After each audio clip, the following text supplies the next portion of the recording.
Hi everyone. You may remember that a couple of weeks ago it was revealed that Sharia courts are now operating here in Britain with the full backing of the law, even though they discriminate against women as a matter of course. And what this means is that those women who are intimidated into using these courts, as some of them will be, and everyone knows it, they will now find that they have the full weight of the British legal system lined up against them, alongside the patriarchal bigotry in their own communities.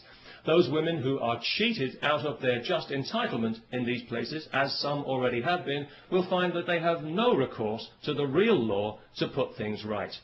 In other words, we are now accommodating Saudi Arabian legal principles here in Britain, just as we accommodate their corrupt business practices and their threats against our national security when we try to investigate them.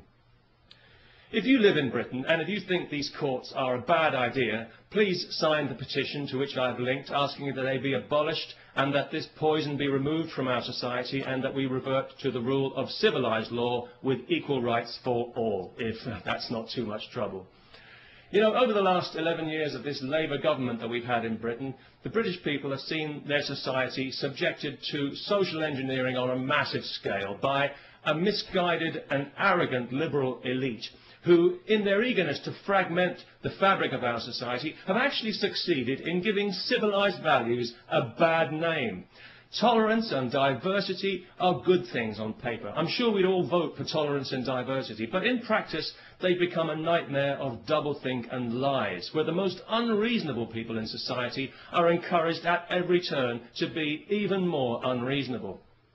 A case in point, just this week, some idiot from Saudi Arabia is being allowed to sue a supermarket because he was required to handle alcohol as part of his job, despite being told this when he took the job, and despite the fact that thousands of Muslims in Britain handle alcohol every day when they sell it in their corner shops to people like me. I do find it quite ironic that Islam forbids intoxication when you consider how many Muslims are seemingly so intoxicated by their religion, especially in Saudi Arabia. So it was no surprise to me to hear that this idiot was from Saudi Arabia, because I think we all know that that entire country is mentally ill. The Saudis would have us believe that theirs is the purest form of Islam. Well, I don't know about that, but it's certainly the nuttiest form. It's barking mad, if you'll pardon the canine metaphor, and it's pig ignorant, even if you won't.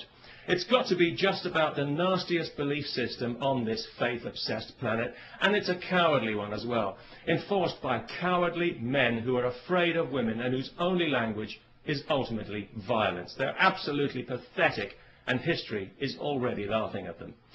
If the term human rights means anything in this world, then one day the Saudis will pay out as much in compensation for their abuse of women as the Catholic Church has for its abuse of children. And I'll certainly drink to that.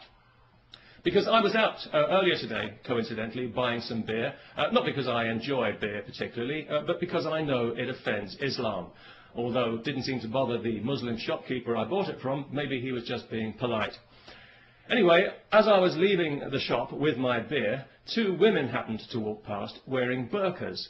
Nothing too unusual about that, not anymore, not in London anyway, and nobody really paid it much attention, apart from one small child who I overheard describing them to her mother as letterbox ladies, which I thought was actually quite inventive and rather charming. But of course it was also deeply offensive, so we had the child put to death. No, not really.